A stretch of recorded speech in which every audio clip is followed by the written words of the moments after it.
All right, here we go. Good morning, everyone. And honestly, if there's anyone joining us from the East Coast, good afternoon. Actually, I guess it is good afternoon to us now, huh? My name is Riley Loveland. I'm the chair of the Portland Green Schools Committee. Welcome to the second part of our virtual panel event. This is Clearing the Air Part 2. So before we dive in and I pass this off to our presenters and our moderator, I just want to do a couple quick housekeeping items. You're currently muted. Please be mindful of this because you guys are able to unmute yourselves. You'll have a chance to unmute and ask questions or make comments during the last portion, but just practice your best muting etiquette. We'll kick this off with some short presentations from our panelists and our moderator. And during these questions, feel free to send questions or comments via the chat box, which should be at the bottom of your Zoom pane. And then once the presenters conclude, you'll all have the option to unmute yourselves and then ask questions directly. And the moderator will make sure to let you know when you can unmute yourselves. So if you do choose to speak, I should say, if you do choose to speak, make sure to state your name and where you're from so we know who you are. And if you wish to just ask questions via the chat, we're happy to read them to our presenters. Also, if you should have any technical issues, like if you can't hear us or anything like that, just shoot us a quick chat. And just FYI, this is being recorded, as you could probably tell. And the recording and the slides will be sent after this concludes. We'll also be sending a post-event survey for your feedback that we very much appreciate. You know, this is our second only virtual event, and we're really trying it on a different platform. So, you know, we want to know what's great, what we can improve, and how we can make this better, because our virtual world, I think, is here for at least a while. And then if there are any other issues, just feel free to chat me directly. And before we dive in, for those of you that might be new to a Portland Green Schools Committee event, I just want to quickly introduce who we are. You know, we're a dedicated group of volunteers that are made up of design professionals, built environment experts, school district staff, school district, I would say school district nerds, sustainability consultants, and other green schools enthusiasts. So we meet once a month to develop strategies, such as events like these, to advocate for green and healthy schools. And although we're technically called Portland, we really do extend throughout the whole state and beyond. You know, we're only as good as our education and our knowledge sharing. So, you know, if you're a district or an advocate looking for sustainability or support in your efforts, we're happy to help. Just shoot us an email or shoot us a text, anything that you'd like. And, you know, COVID has made our efforts a little less hands-on. In the past, our committee has been more focused on days of service at schools. We've done climate strikes, discussion panels that are in person, community fairs, energy and waste audits, garden projects, you know, stuff like that. So now we're just kind of dovetailing into the virtual world. We have a website in development where this webinar and our other resources will be posted. So check this out soon. Honestly, it's up, but we're still working on the actual organization of it. But for the most up-to-date information on the committee, please follow us on social media. We have a stellar social media team on our committee. You can also sign up for our newsletter. There's a link to sign up here, but we'll also follow up with that. We'll be having one come out very soon. Or if you'd like to get involved, please email us at greenschoolsportland@gmail.com. And if you were unable to join us for part 1 of this series, you can find the recording here. And this link will also be included in that follow-up email. So without further ado, let's dive into today's webinar. And before I introduce our moderator, I do want to remind everyone that COVID and how it moves and infects our world, sorry, I had a little pop-up on my screen, is still a very nascent body of knowledge. And the presenters today will discuss how we can use this body of knowledge and the research being conducted to make the best decision we possibly can about opening and future-proofing our schools. And, you know, keep in mind, of course, that there really is no perfect answer or guarantee for 100% COVID, pandemic, or climate disaster-related management. Every school district is so unique and will have their own approach to this. So we invite you to sit back, listen to our presenters, and then, of course, ask them the tough questions to help make your own informed decision. Also, at the end of this slide deck, we've included a growing list of school district announcements about COVID management, and we'll keep updating this, and it'll be a living document. So, our moderator today comes from the architectural world. I would like to introduce you all to Lydia Burns. She's an associate principal at Bassetti Architects, and a self-described school nerd, which I just loved. Lydia has 24+ experience in the field of educational design, both in the K-12 and higher education level. She's currently an associate principal at Bassetti Architects in Portland, and Lydia is bringing her passion for the development and design of exemplary learning environments to her work with Portland Public Schools through the modernization of Benson Polytechnic High School, which is scheduled to start construction in 2021. Lydia has been an active member of A4LE, which is the Association for Learning Environments, serving on the chapter board in a number of roles for the past 5 years. Lydia, I'm so excited to have you join us, and I'm going to pass the baton off to you. All right. Let's see. So can everyone hear me okay? Okay, great. So thank you for that introduction. Just a little bit about myself. Like Riley said, I have had a passion for the design of educational design environments for a very long time. This is something that started to develop when even in architecture school. I'm also a mom of 3. And the topic today is very relevant for me as a mom. So I have a middle schooler, a high schooler, and a freshman entering college this year. Through the work of A4LE, and the topic today is very interesting. Our group has been talking about this as well. Especially how it relates to the 20+ years of the development of educational design theory, and the impact that COVID is having to all of that. So at the moment, last 20 years or more, the design community and the school district community has developed design based on trying to enhance those 21st century skills about collaboration and communication and other traits, but also adaptability. So the idea of COVID coming to us, this pandemic, is forcing us to think in a different way. So how does that impact adaptability? How does it relate to resiliency and sustainability? And how does it relate to the delivery of education? So I wasn't able to attend the first panel discussion that Green Schools put together. I did listen to the recording. So that was focused mostly on kind of the impact to mechanical systems and how it relates to ASHRAE and the scientific findings and how that might inform our design recommendations moving forward. But today we're going to continue the conversation. So today I wanted to introduce our 3 panelists and just touch on what they're going to be talking about. So Angela Freeman is joining us from Reynolds School District. Dr. Angela Freeman currently serves as the Executive Director of Schools for the Reynolds School District. She holds a doctorate degree in education leadership, a master's degree in education, and undergraduate degrees in psychology and Black studies. With over 20 years in education, Dr. Freeman has dedicated her professional service to leading schools, providing quality education to diverse communities. And today she's going to share a bit about the realities and considerations for operating schools during a pandemic and other emergencies, and what those challenges are.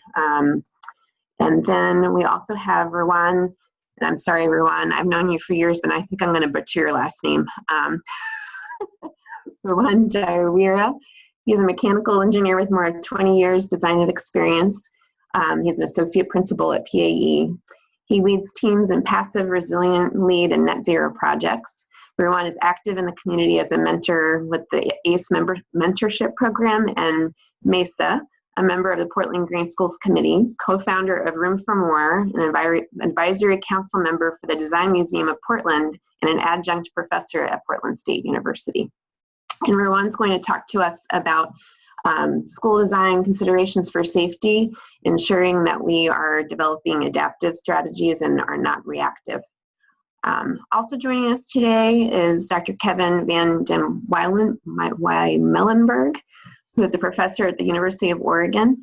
He's the director of both the Institute for Health in the Built Environment and Energy Studies in Buildings Laboratory, as well as co-director of the Biology and the Built Environment Center in Eugene in Portland, Oregon.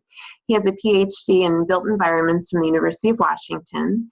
His research areas include daylighting design, integrated design principles, energy performance and air quality, and the microbiome in buildings. And in Wymelenberg has consulted on several hundred new construction and major renovation projects with architects and engineers regarding energy efficiency and indoor environmental quality in buildings since the year 2000. And he will be sharing a recap of some of the data that was presented at the first panel, including some of the videos that unfortunately couldn't be shown during that panel. And he's going to touch on how the human activities pair with the adaptive and not reactive strategies that Ruwan will be reviewing, and how occupants behave within the new norm. So with that, I'd like to invite Dr. Angela Freeman to give her presentation. Hey everyone, thank you so much for inviting me to this conversation. It's my first time working with this project, and it's very timely because of a lot of the things that our school districts, and my school district in particular, but school districts I'm sure around the country are dealing with right now. How do we bring students back to school safely? How do we gain the trust in our parents to be able to take care of their children in a safe space? And how do we protect our teachers and our staff as well in a safe space and environment? So I will just take a few minutes of your time to just kind of, it seems like there's other folks on here from other parts of the country, so I'll just kind of give a brief overview of what we've been tasked to do in Oregon. The state has challenged us with coming up with something we're calling a blueprint. We basically need to provide a plan for each individual school throughout the state of Oregon that really addresses how we are going to set up our schools and our systems to be able to invite students back into our space in a safe way. There's lots of different guidelines and regulations that we have to make sure that we're abiding by, but we need to have those turned in by August 15th if we're choosing to have in-person student interactions in the fall. So I'll touch a little bit on what, I won't say they're barriers, but just some of the things that we're thinking about in individual schools around spaces, since that's kind of our conversation today. So as I mentioned before, big questions, how do we bring students back safely?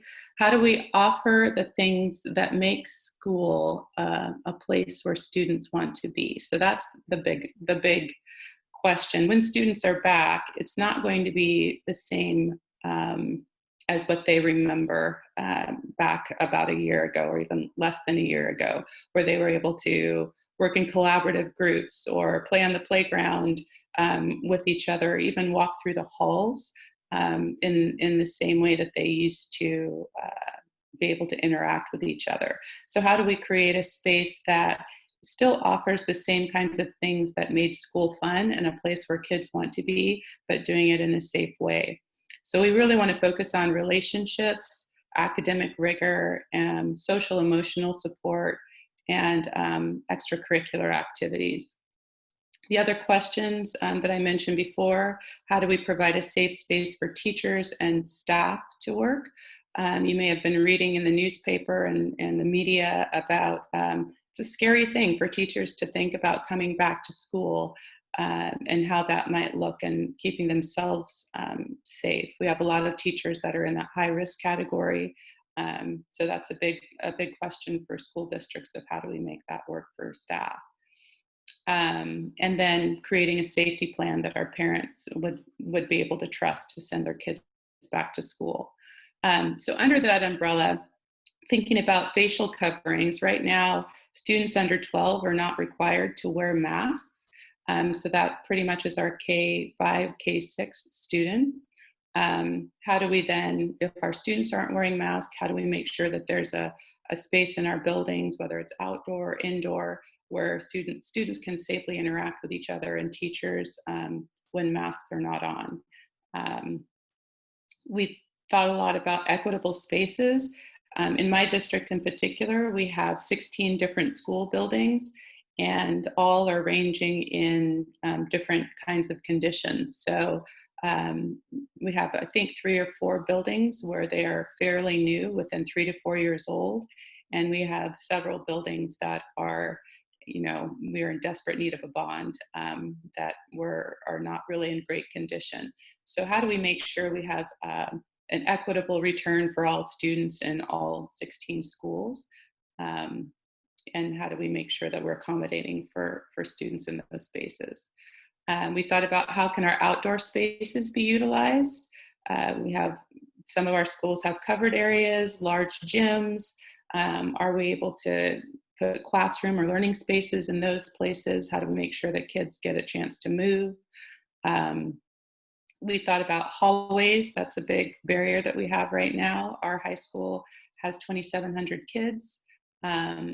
Even if we did cohorts or ABC days, we're still talking about 900 students to be able to get to class if they are to move, or do the teachers move, and limiting small numbers of students in spaces. Transportation has been an issue on buses. How do we make sure our buses have enough airflow, or do we limit students on the buses? And then there are unsupervised bus stops, and how do we make sure that there's social distancing within the bus stop area? The last couple of things are, just the routine sanitation that's going to need to go on within each classroom and each space, and even on playgrounds. The requirements to be able to wipe down the playground space, and after every other cohort goes through, and providing enough water and hand washing stations throughout the building so that kids are able to continue to wash their hands. And lastly, I think one of the bigger issues we have is that if students come with symptoms, which we know that symptoms can look like a cold, symptoms can be fever or chills, and especially, or no symptoms at all, but teachers and nurses and staff are going to be charged with having to recognize if students show symptoms, that they then need to be whisked off to a separate space within the building, and a phone call made home, or quarantined, so to speak, within the building until we can figure out if there's an infection that is going on. So we've been tasked with looking at each building. Our small little health rooms, which are often whisked off to the side with no ventilation, and it's just almost a separate closet, is not going to be a space where we're going to be able to hold students who possibly are showing symptoms of COVID. So those are just a few that I could think of off the top of my head that I'm sure that a lot of districts are trying to consider, to be able to reconnect with students in person. We all want to come back, and every teacher took, and every administrator took the job to be able to interact with students. So we're trying to find the best ways to do that. Thank you. Great. I think, Ruwan, you are up next, so why don't I pass this off to you? All right. Can you hear me okay? See my screen? Okay, good. Well, thank you, Dr. Freeman, for going through that, what you guys are kind of having to deal with at the district level. And what I like to talk about is, very specific to the heating and ventilation and air conditioning systems, what we can do, what we can control through that system. Obviously, there's a lot there in terms of sanitation of surfaces and buses and outdoor spaces and other things that the districts are having to look at. I'm not going to try to cover that at all because that's not my expertise, but I will try to, HVAC systems, circulate air throughout the building. So it is a really important part of how to strategize to control infections in a building. So I want to just go through that.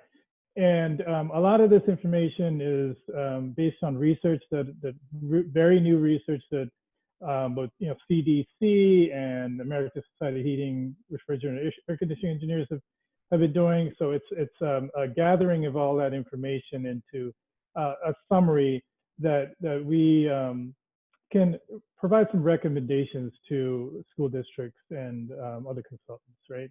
So there's 4 key strategies that we found that are going to be key through an HVAC system, and that's dilution.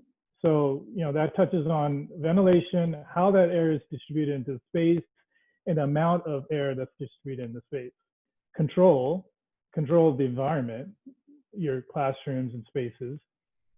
Capture through filtration, and then killing of any kind of viruses or bacteria through germicidal irradiation, basically ultraviolet systems. So let's talk about ventilation. Generally, just more outside air, the better, right?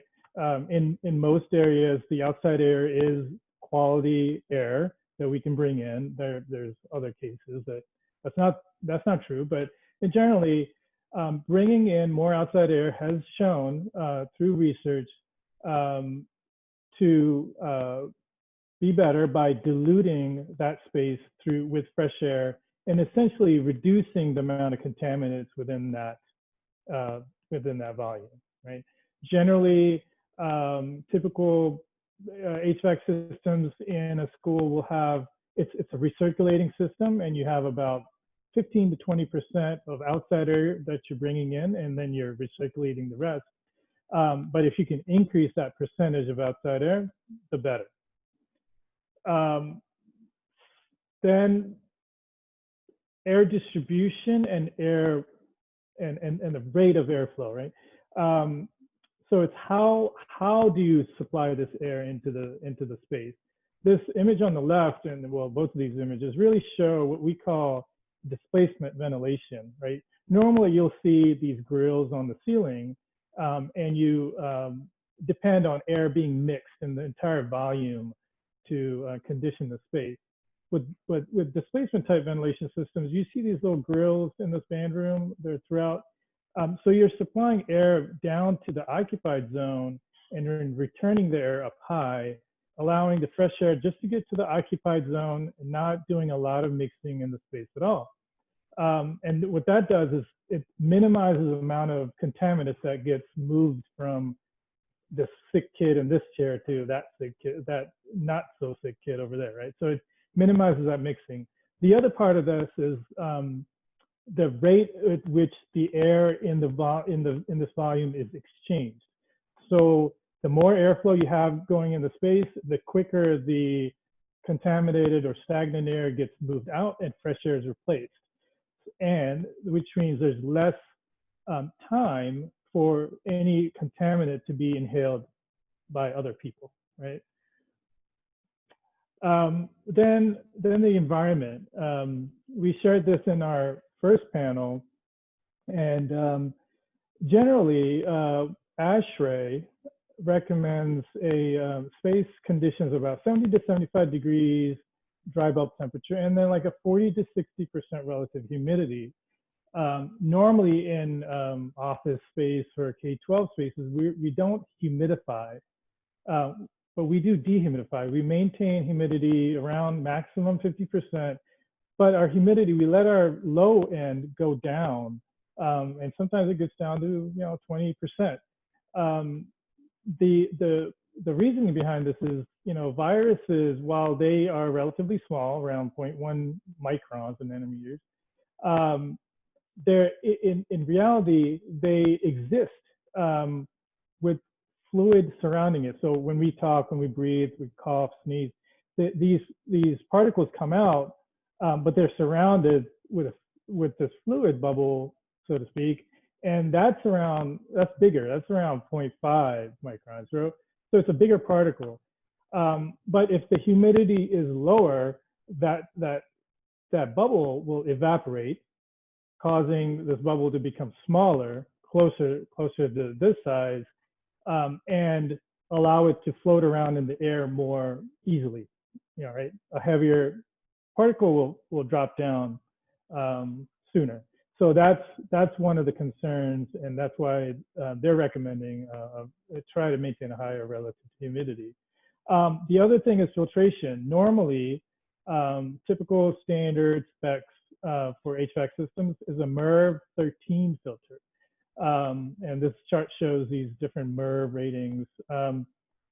What ASHRAE is recommending is a MERV 14. So this dashed orange line is a MERV 13. This bigger, thicker line is a MERV 14. So by going just from a 13 to 14, there's a significant increase in the efficiency of particle removal in the range that we're looking at.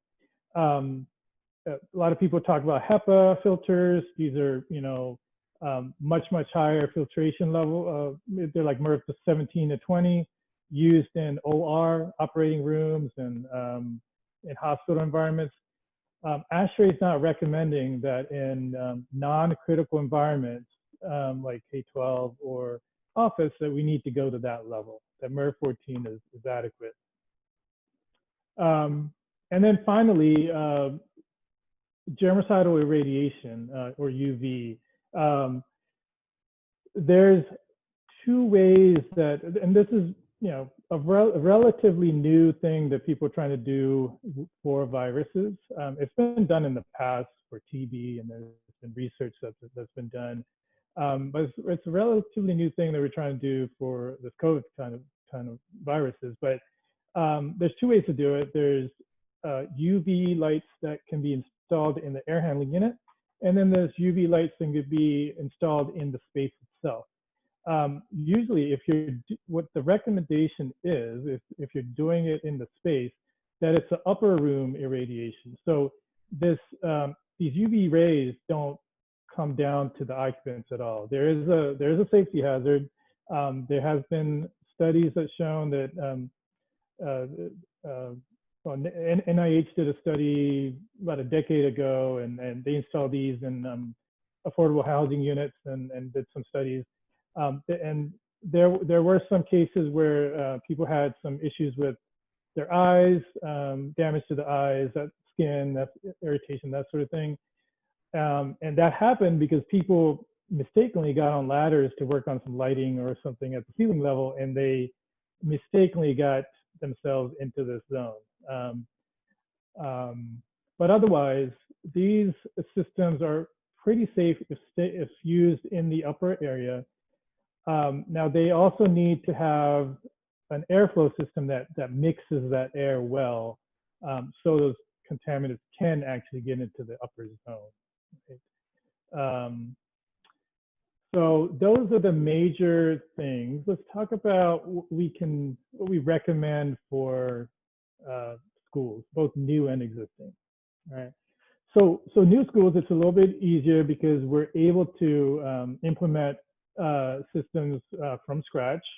So our recommendation, top 6 recommendations here. I talked about dilution initially and how traditionally HVAC systems have 15 to 20% outside air. We actually recommend putting in systems called dedicated outside air systems, which are 100% outside air. They have heat recovery systems that pick up the heat from the exhaust stream, this orange line, and use it to precondition this incoming fresh air. So there's an energy savings aspect to this as well. In fact, we recommend these systems quite a bit on projects which are pursuing high sustainability goals or energy efficiency goals. So there's a double bonus here in that these systems provide a lot of energy efficiency and a lot of health benefits.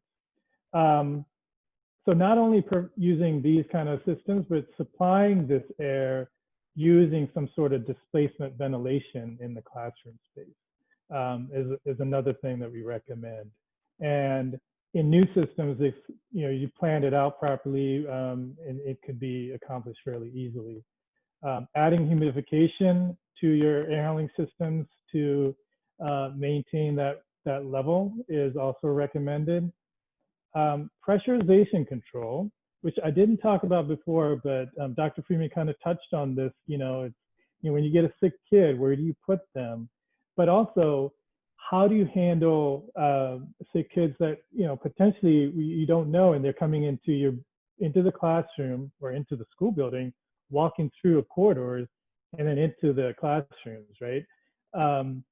So potentially you want to create your classrooms to be negatively pressurized, so there's no air moving from the classrooms to the corridors and then transferring everywhere else. So this is similar to where hospitals would design rooms for patients that are that have some sort of virus or something like that, isolation rooms. So you could also do some sort of negative pressurization in the nurse's office, or set up a room that's an isolation room with a negative pressurization. So that's something to look at. MERV 14 filters is a relatively easy thing that we recommend in HVAC systems. And then as a last resort, I think is a UV type system. There's safety issues with that to consider if you want to actually put these UV systems in every classroom, right? So there's something to think about there. There have been UV systems, by the way, that are on timers, on occupancy sensors, so that are used off hours to kind of sterilize the space when people are gone. But that's another way to do it. So what about existing school systems? It's harder to implement systems here, right? So let's take increased ventilation rates, right? You have an existing air handling unit system. It's designed for 15 to 20% outside air. You can't just go in and make it 100% outside air. The reason is your cooling coils, your heating coils, all those systems are sized for that 15 to 20%. And once you start bringing in 100% outside air, especially like in the peak of summer or the peak of winter, you're not going to be able to maintain space temperatures. So you really need to go have an engineer look at your air handling systems, your capacities, potentially replace out your coils if you really want to increase your outside air rate to maybe 100%, or have them analyze your air handling unit to see what the maximum outside air percentage it could handle is. So it could be more than the current 15% you're doing. It maybe has some capacity to bump it up to 50%. On that vein, having what I call a pandemic mode, right? So you go into your control system. Normally there's an automated control system. You can set up a quick one-touch button system where your facilities manager or facilities folks can go in, log in remotely and say, okay, I need pandemic mode, right? And puts all your air handling units into a high outside air mode. Maybe it's 100%. And you could have that operate for a certain period of time where you're in a 2-3 week of high intensity pandemic mode operation. Adding MERV 13 or more 14 filters, especially if there's already MERV 13 in them, is relatively easy. I've done this recently over the past few months where we've gone in and retrofitted, looked at fan energies, because there is an increased pressure drop, but not a whole lot over MERV 13. And we've been able to do this without having to replace like fan motors or fans themselves and things like that. So that's relatively easy as long as there's capacity in the air handling unit. Pressurization control, again, you can do this. You'd have to bring in I recommend bringing a testing and balancing contractor to go in, look at the airflows currently, adjust the airflows to try to get those classrooms to be negatively pressurized, or you may identify other spaces in the classroom where you need to do that. And then lastly, again, as a last resort, you may bring in temporary or permanent UV systems to kind of help out in addition to some of these other measures. That is a real quick summary of HVAC systems. I'll be happy to discuss this in more detail at the end. Now hand it off to Kevin. Thanks, Ruwan. Okay, I'll have you stop sharing, and then Kevin, you can go ahead and share your screen. Great. I'm getting there. There we go. Oops, sorry, had to get my screen share working. Is it up? It's loading. Perfect. Okay, wonderful. Well, hello everybody. Ruwan and Angela, awesome. Excited to be with you. This is a little bit of a picture of our team at U of O Institute for Health in the Built Environment. If you want to reach out to me, there's my email. I do a lot of posting on Twitter. If you're interested in that, there's the @ for my Wymelenberg Twitter. So I'm going to just reiterate a couple of things. Again, the Institute is a combination of labs at U of O and partners at other universities, as well as industry engagement and more work right now with schools and universities, who are all wrestling with trying to open safely and operate safely. A lot of the work in this space is related to the Biology and the Built Environment Center, which has seen about a decade of research funding from the Alfred P. Sloan Foundation. And so that's the context for our engagement on the indoor microbiome, and therefore our work with the COVID-19 pandemic and the virus called SARS-CoV-2. I just wanted to take a chance to show this. It gives you a little bit of a visualization about how we've been beginning to understand about the role of the indoor environment and how humans and the indoor environment work together to create what's called an indoor microbiome. And a lot of the time, that's not a major concern. In fact, we know that a lot of the microbes in our gut are good for us. And to some extent, we imagine that some of the microbes in our buildings are good for us. Or at least create more competition for the resources that would create space for the other pathogens to thrive. It is, however, much easier to know when we have a bad actor in our microbial community, and SARS-CoV-2 is an obvious bad actor. And so while we don't necessarily want to, and nor can we eliminate all microbial life from our buildings, we want to do what we can to selectively remove and, if necessary, kill a targeted, in this case, virus and pathogen. So a decade of work on studying microbes allowed us to move pretty quickly into the research space for the SARS-CoV-2. And this is an example of a preprint from some of our work that's in peer review right now, but this preprint was issued. I was super honored to learn that the editor sent this preprint to the WHO as contribution to the current debate about the modes of transmission and how big the pie chart is for each of the potential modes of transmission. So I'll unpack that a little bit for a couple of reasons. So first, science doesn't precisely know how much is direct contact, how much is large droplets inside of a 6-foot bubble, and how much transmission might be occurring from finer aerosols that could extend well beyond a 6-foot bubble.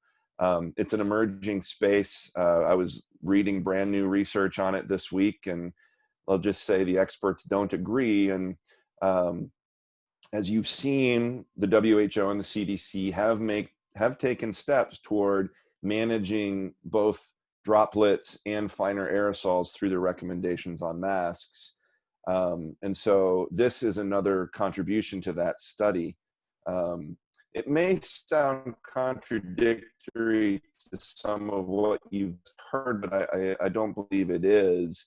I think it's just more confirmatory that we are still exploring the modes of transmission. So this is the HVAC system at a hospital that we were collaborating with on this project. And you see there are several air handlers, and the red ductwork are the supply lines, and the blue ductwork are the return lines. And we know that there's a certain amount of recirculated air and a certain amount of fresh air. And so, you could say that this is really trying to understand those fine aerosols in terms of modes of transmission, but I'll also say a piece of this work is just trying to understand if air handlers can serve as a good signal for the potential of infected individuals within an environment. And I'll bring that back up in a moment. So it's really about both pieces of that question. This is a zoom in of an air handler, Ruwan. This looks really similar to what you had on your slides. And you can see that there's a return airflow in blue and then the supply air line there in red, and that there's some mixing. And as the outdoor temperature gets more extreme, that mixing typically becomes greater because you're not able to bring in as much outside air because the outside air is so hot or so cold that your coils or your heating or cooling capacity can't keep up. And then the other thing to draw and note here is that there's multiple layers of filtration. Very commonly, there's pre-filters, which are for the large debris, and then there are final filters. And in this particular building, it was MERV 10 pre-filters and MERV 15 final filters. And then here, finally, at the supply air damper, which regulates the airflow. And we did environmental sampling inside of these air handlers at multiple locations in 3 different air handlers.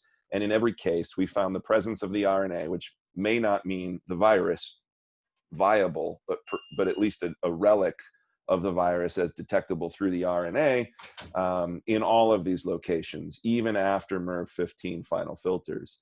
And so that piece about finding it on the supply air damper, it's not to say that MERV 15 is not effective. It's just to say that there's likely viral particles in a wide range of different droplet or aerosol sizes, and some of them may sneak through even these high degrees of filtration.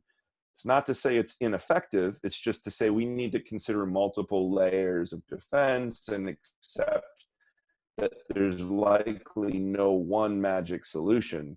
I will say there has been no major outbreaks that are known to be associated with any of these air handlers, which gives us some confidence that these filters are helping, gives us some confidence that the outside air fraction that this particular facility is able to supply, which is quite high, is good. And also, of course, the occupant controls with regards to PPE and particular masks. But this just gives you a sense of the total abundance that we found in the pre-filters and the final filters and then the supply air dampers. And we were pretty surprised to see this, discrepancy here. And this is just a hunch, and we're working right now on the research to try to verify how close we are on this hunch. But we think that the large droplets are likely being captured by these pre-filters, and that there's a smaller number of particles that are in the range that are being captured by those final filters. And then finally, there may be a lot of very ultrafine, and it could just simply be relic RNA that is showing up in the supply air damper. So I look at the jump from this large blue bar to this blue bar thinking that's good, and that's exciting to see that filtration is helping. And I see this jump from this blue bar to this red bar thinking, okay, maybe there's some more work to do here, and we really need to understand, is it just relic RNA, or are we potentially seeing viable virus at that final stage? And we're in the midst of doing that research right now. The culture work is very time intensive, and I don't think we'll see results in the next month or 2. That would be amazing if we could get it done within a month, even 2 months. Okay, so back to guidance for schools and trying to deal with these realities right now while science is doing their thing on the schedule that science does it, right? This is a release that came out this week from the Harvard Buildings Group, and they give a lot of practical guidance for school buildings as they consider reopening. And this is just a very simple summary slide. I really just wanted to draw your attention to it. I'd say inside of this, the healthy buildings and the healthy classroom segments are where Ruwan did a great job unpacking details, even more details than are available in these reports. So I'd really, props to Ruwan for that level of rigor. So this is sort of the challenge that we had a pre-planning call earlier this week, and one of the things I wanted to do is try to give some actionable steps where we know that there's not endless budget. So I really apologize on one level for the crudeness of this slide. On the other level, it's evidence of the sort of real-time nature of trying to do this work. So what I would recommend is an HVAC system and school activity kind of double assessment, where you're starting to think about what are the current system capabilities of the HVAC system, what are the activities in particular, and in each of these rooms, and how do those mesh and how do they relate to one another? So first example would be, which rooms have operable windows? If they have operable windows, we know we can increase the outside air fraction manually. Can those spaces, if you need to, have some rooms with higher density because you're trying to hold school? Maybe those are some of the rooms where you could prioritize spaces that have to have higher density, with the big caveat that there are, of course, no promises and there's always risks, right? Do any of your current spaces not meet current code? And that's totally possible, given the age of various infrastructures. And just trying to do that assessment and understand it, even if we can't afford to bring them all up to the current code, it would help maybe do some triage in terms of rooms that we want to make sure we don't load higher occupancy into. And then even rooms that are meeting code, are there any layouts? So Ruwan showed that idea of displacement ventilation, which is great for new construction, but may not be achievable in retrofit scenarios. Every room may have different ventilation pathways. And it's quite possible that some rooms' ventilation systems, even if they meet code, there are certain spots in that room that might be getting short-circuited, that don't have this notion of a mythical, well-mixed space. And so really, literally what that looks like is walking around with a stick and a little lightweight ribbon and trying to understand, are there places within the room that aren't getting the best ventilation? So that's an assessment about the room and the ventilation. On to bullet 2, well, what about your HVAC system attributes? And this is where Ruwan's work, and I'm just going to reiterate a little bit, is really relevant. So first is, are these rooms centrally ventilated through a ducted central system where you have some percentage of recirculated air, or are they localized? Are they in-room packaged units on the wall? What zones of your building are tied together on a recirculation loop versus which zones are separate? That might be super useful information as you're thinking through your ABC days or your cohorts, to think about density at an air handler shared airspace, essentially. Is there something you can learn about what zones in your building have shared airspaces? And then what level of filtration, and can you ratchet those up? Can you ratchet up outside air fraction? You know, what are the temperatures outdoors that are going to start to have, you're going to start to have to choke down because you won't be able to provide comfort in the space and still keep those high exchanges? That's an assessment that you can do now.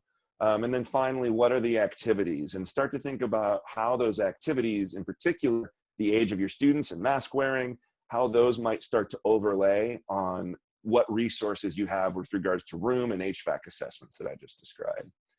And then Angela mentioned this, what could you do to repurpose? If you're not going to hold indoor recreation, could you, if you look at this floor plan, you've got certain limits of occupant density, and then you've got these spaces that may not be getting as highly utilized. Maybe you can flex into them and create a little bit more spatial, you know, breathing room, if you will, literally and figuratively. And then what can you do outside? How far can you push outdoor classrooms? Can you create some low-cost outdoor areas to keep schools open longer?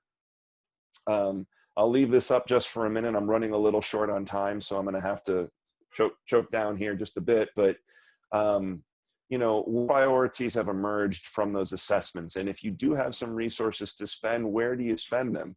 And the last thing I just want to mention is this concept of testing your building for the presence of the virus. I really believe that testing your buildings is a way, and we're doing that right now, is a way to help guide decision-making about opening, about staying open, and about how effective your various strategies are in terms of mitigation or prevention. By testing the return airstream of those shared air volumes, you could determine if any of the students or staff were potentially infected and asymptomatic. And if that were the case, that could, sorry, this video is choking. If that were the case, then you might be able to make some enhancements to your operational strategies. You might have to make some decisions about reducing occupant density. But in any case, and I sent the link to this, so I apologize for the choppiness, but this it's about a 3-minute video that explains the process of how testing buildings works and what you could do with that knowledge. And I'll just end with this slide here to show that the reason I am so passionate about testing buildings is this is an example of an outbreak that occurred in South Korea early in March. And this is retroactively understanding who was infected and where they were in that building over time leading up to that outbreak, which eventually closed the building.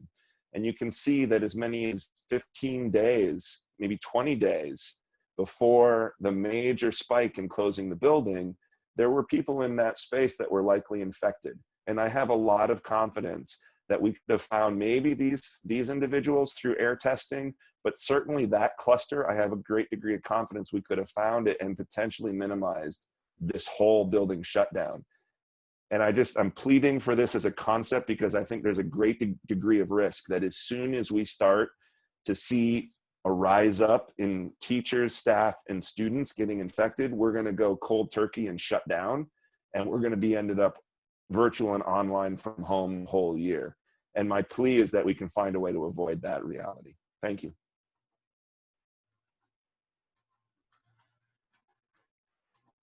All right.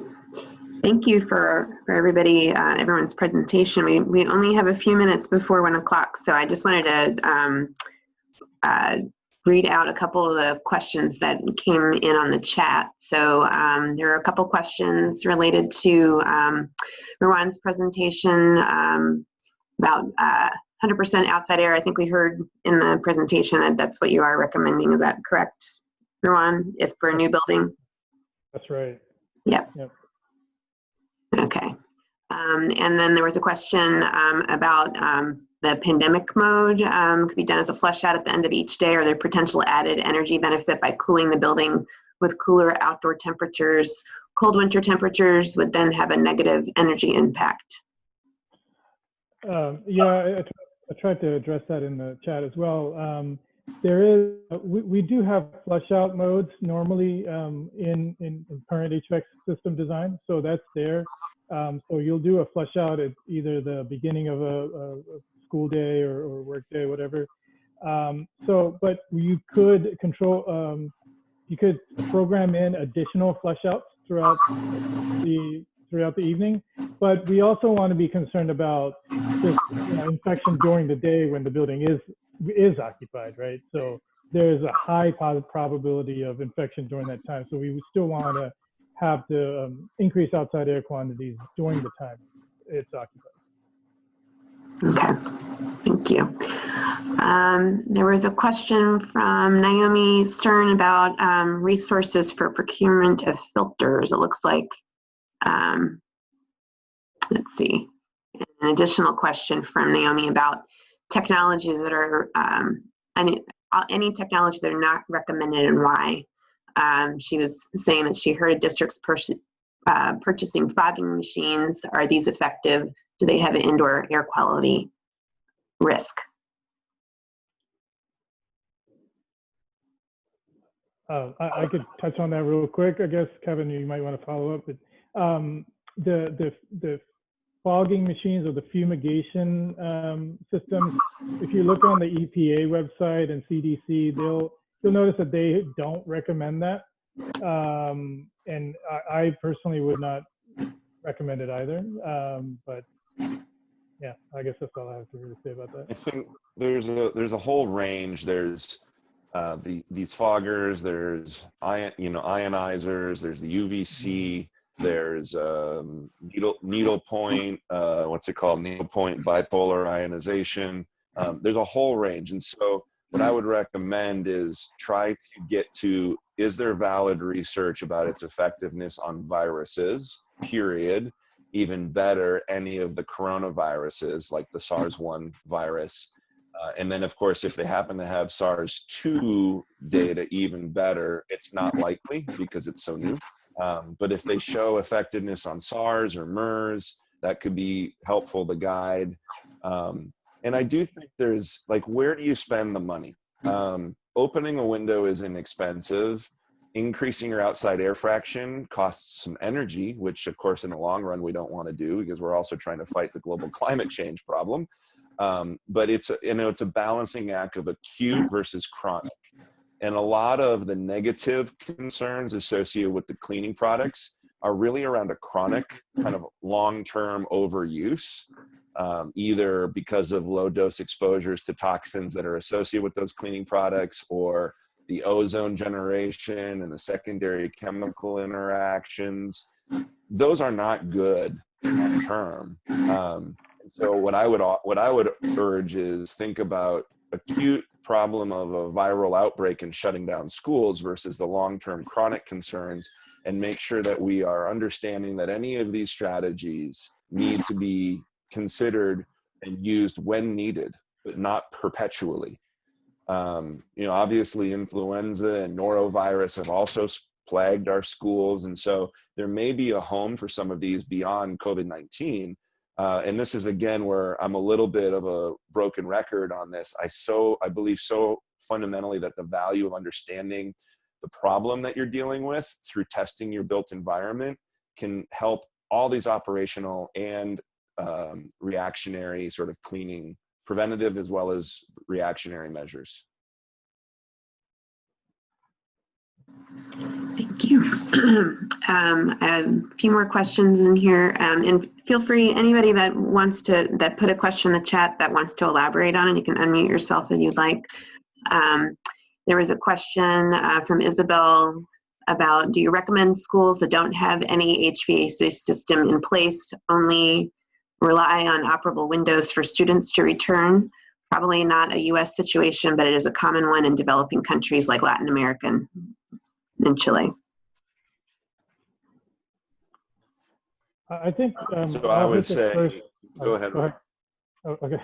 What I was going to say was, operable windows by themselves don't necessarily guarantee a lot of air exchanges within the classroom. So it depends on what that classroom looks like. So you still have a bunch of kids in a classroom that's contained, and just having operable windows may not help. What you could potentially do is add some fans that encourage more airflow, pull some air through the windows or push air out to encourage some of that. And that could be a very good way of bringing in more outside air. Did you want to add to that, Kevin? Yeah, I think I was going to say similar. And then the question is, well, do we blow it in or do we ship it out? And I'd say there's kind of two layers to that answer. One would be how cold or hot is it outside? Because you can't create learning environments that are completely inhabitable. So that may influence that decision.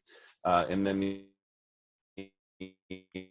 what is the supply air scenario? Is it 100% outside air? And then you're really just trying to create these negative rooms so that the supply air that's coming through the ductwork is immediately evacuated, and that might induce a little bit more flow. But I would say you're entering into engineering territory. Or is it a lot of recirculated air, in which case you're probably going to want to bring the outside air in and manage that indoor temperature as much as possible. Yeah, in the case of classrooms that don't have HVAC and it's just looking at operable windows for conditioning, what I would probably do is have an exhaust system that's pushing air out of the classroom, and then having other operable windows allow for that air to come in as a makeup. It's kind of both and, sounds like. Yeah. Okay, we're almost up on time, but I just wanted to see if we could squeeze in a couple more things here. So Naomi posted in the chat a good resource for resources for outdoor classrooms, having greenschoolyards.org. And there was a question from Michael about after swabbing an air handler, how long does it take to get results to see if it is contaminated with COVID? Yeah, right now we can help get you resources either with U of O or one of the other partners we're collaborating with, and potentially within 24 hours you can get results. Are there any other last questions that anyone wants to unmute themselves for our panelists? Okay. If that's the case, Riley, I think I'm going to turn it back to you because we're up on time. We are. Wow, time always flies on these panels.